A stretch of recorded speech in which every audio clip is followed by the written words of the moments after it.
sulaikytas 2009 metais gegužės 13 dieną, 260 straipsnio 3 dalis, 199 straipsnio 1 dalis.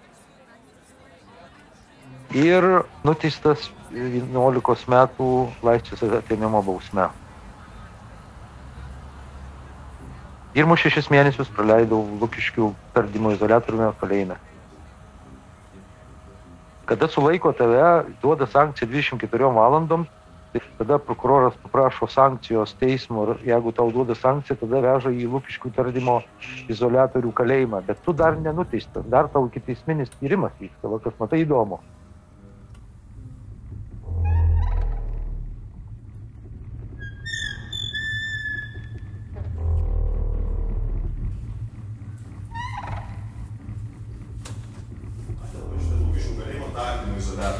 Tai tas tardymo izoliatorius reiškia tiesiog vietą, laikiną stotelę, kur jūs laukia teismo ir esate izoliuotas kamerinio tipo patalpoje.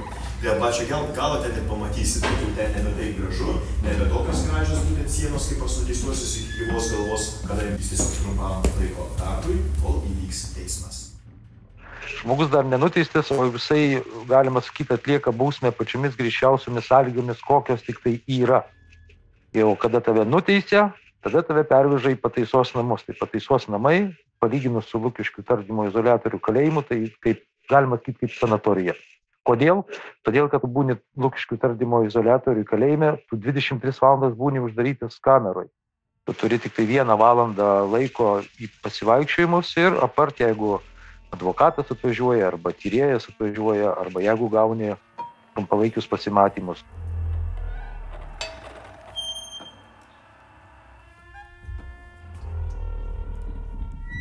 2,50 m ant 2, ant 3 metrų, o ten reikia 4 žmonėms gyventi. Lukiškių tardymo izoliatorių kalėjime diena tokia. Kameroje atsikeli, 4 žmonės, atsikeli beveik visi kartu. Nu, ką atsikėlė žmogus daro, nu, kaip ir laisvam pasaulyje. Nu, ką, jis iš pradžių turi nueiti į tualetą, nusipraus bent jau veidą, įsipraus dantis. Nu ir kartą į savaitę dušas. Malonumas retas, bet vis tiek mes kiekvieną dieną kameros prausdavomės. Ne tik veidą, rankas, kojas, ar dar ten kažką, tai bet visas nusiprausė.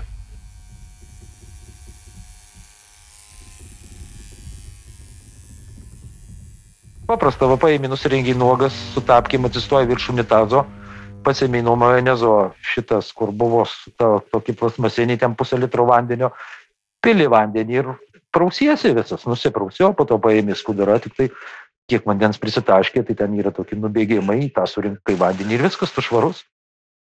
O praustis reikia būtinai, nes tas, kuris nesiprausė, jis dar kitaip vadinamas džumbru.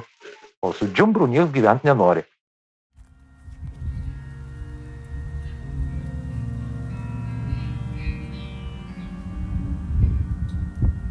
Nu, jeigu daugmaž susigyvenus kamerą, jeigu daugmaž tokie jau, sakysim, apsišlifavę žmonės vienas su kitu, tai rytinė kava ar arbata, po to laukia visi laiškų labai pagrindinis buvo, tai kad ryte laiškininkė visada atneša laiškų, netgi tuo metu, kada laiškininkė jau eina, visi beveik žino, kuriuo metu, tai stengiamas jau neiti, kaip sakant, į kameroje, į tualetą, nes kada atsidaro tas vadinamas balačiokas, langelis, ir laiškininkė pamato, kad žmogus tupi, nes jinai mato, ten tas žmogus už 30 cm nuo to langelio.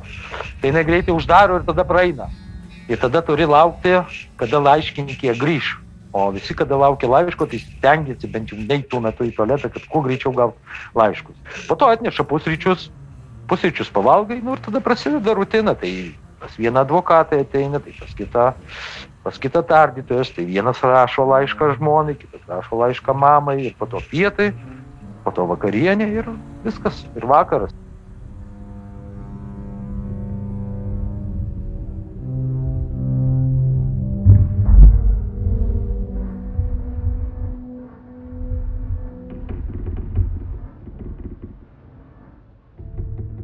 Na, tai Lukiškėse pagrindinė veikla, nežinau, kaip dabar, ten kituose tuose kalėjimuose, bet anksčiau, tai ten vienintelis buvo knygos ir viskas, paprašai, ten būdavo auklėtojas ten vadinamas, tai parašai prašymą, kokios nori knygos, jis nueina ten į biblioteką, pažiūri, viskas, Daugiau ten jokių, kaip sakant, malonumų mažai.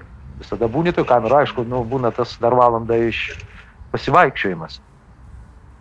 Bet tai ten tas pasivaikščiojimas iš vienos mažos kameros atsiveda į didžiulę kamerą. Kiek ten? 7 gal kokie metrai, ne, ilgio, kokie 5 pločio. Ir virš tavęs dar grotos, vėlgi. Sakant, saulė matai keturkampą. Bet vis tiek malonu šviežesnis oras ir taip pakeisti vietą. Buvo tokių, kurie nelabai mėgo vaikščioti tuos pasivaikščiojimus. Man asmeniškai patiko tie pasivaikščiojimai. Nesvarbu, kokios sąlygos, svarbu, kad išeiti bent jau į lauką, pamatyti tą dangų. Visai kitas gyvenimas, girdi ten jau kokį paukščiukai čiulba.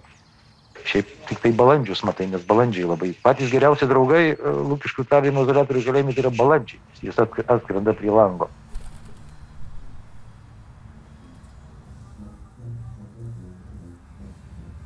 Jeigu žmonės valgo, pavyzdžiui, tai jau kitas žmogus prieš eidamas, jau jeigu labai užspaudė reikalas ir jis nori eiti į tualetą, jis pasako, būkit geri, nevalgykit, nori labai eiti į tualetą. Visos nerašytos taisyklės, jos yra paprastos, jos yra žmoniškos taisyklės. Jei į tualetą sutvarkyk, kaip radai, naktį jeigu tau naktį nesimiega, tai ten nesisteng kelt šumo, nes kiti žmonės miega. Žmogiškumas svarbu visur, ne tik kalėjime, bet ir gyvenime. Aš iš viso iš 9 beveik metus atlikinėjau bausmę, tai sutikau daug žmonių, nei vienas žmogus atliekantis bausmę prieš papuolant į kalėjimą, niekas neplanavo, kad jie papuls į kalėjimą.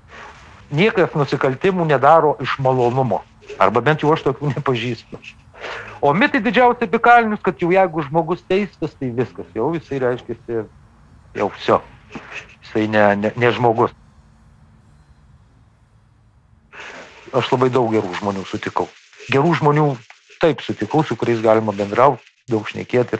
Aš žinau daug žmonių, kurie išėjo iš pataisų namų ir pradėjo tą gyvenimą ir vaikus, ir kažką tai sukūrė, ir padeda. Taip, kad, aišku, kažkiek tai čia nėra net ką kalbėti, kažkiek tai procentų ten tų nuteistų vis tiek grįžta. Reikia pagal kiekvieną spręsti ir žiūrėti, dėl ko jis į ten grįžta.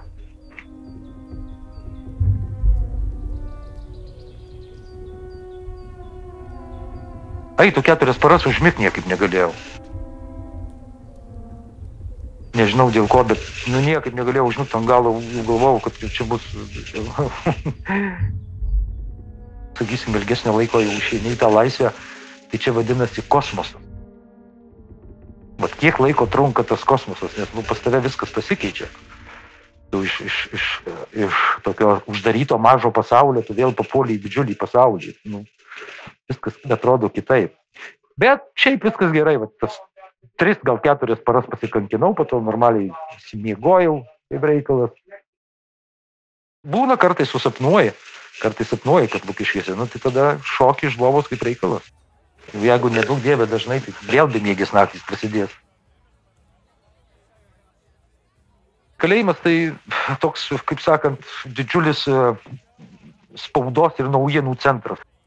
Tai jau 2009 metais jie šnekėjo, kad kalinius iškels iš Lukiškių iš šito kalėjimo tardymo izoliatoriaus, kadangi jisai, šiek tiek ten žeidžia žmonių teisės, per mažai ploto.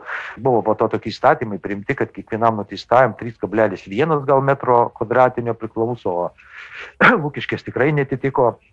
Vienu žodžiu, aš žinojau, kad kažkada tai iš šito kalėjimo bus kažkas tai perdaryta. Buvo tokių netgi šnekėjo pletkų, kad ten kažkas tai jį nupirks, darys viešbutį, po to kiti pletkai atėjo, kad nepirks, kadangi ten jisai įrašytas kaip istorinis paveldo objektas, kad negalima keisti viduj ten daug ko, ar išorės daug ko, kad vienu žodžiu atsisakė, kad jis jau nebus kalėjimų, tai jau buvo tokių kalbų seniai. Tai gerai, kad iškėlė visus kalinius tenai, nes manau, kad 21 amžiuje tikrai negalima laikyti žmonių tokiam sąlygom. Ten nieks nepakeista, absoliučiai nieks nepakeista. O Lukiškių kalėjimo izoliatorius kada jis pastatytas? Prieš 120 metų.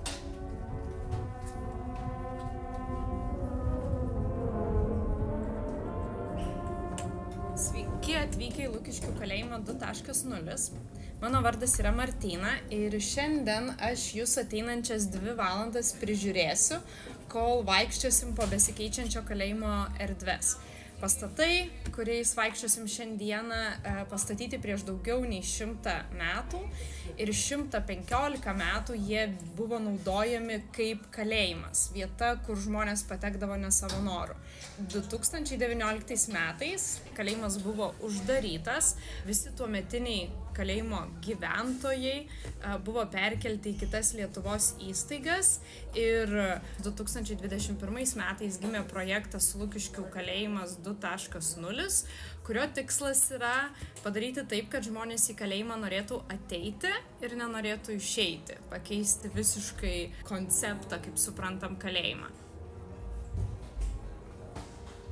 Kada atlikau, sakysim, bausmę ir atvažiavau į tą jau muziejų su šitą vadinamą, čia ar pasilinksimo vieta, nežinau kaip ją čia pavadyti, tai aš nuėjau į tą kamerą, į tą pirmą kamerą, kur aš buvau, kurią atvežė, 129 kamera.